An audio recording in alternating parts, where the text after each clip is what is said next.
Can you go for your driver's license test if your learner's license is damaged or when your learner's license is lost? You cannot proceed with your driver's test if your learner's license is lost or damaged.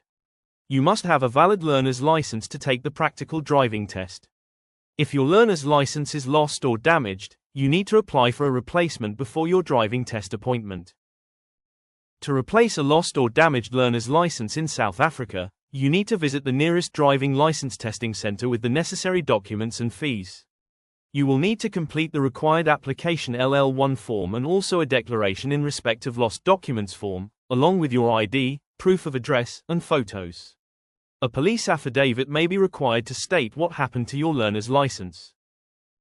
Once you have submitted your application and paid the fee, you will be issued a duplicate learner's license. A learner's license must be valid and undamaged for a driver's license test because it serves as proof of your learner status and is required for the test.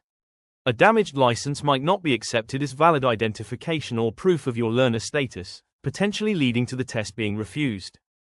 A damaged learner's license could be deemed invalid or illegible, making it difficult to verify your identity and learner status. It is important to keep your learners undamaged and safe until you go for your driver's test. Hope this will help you and thank you for watching.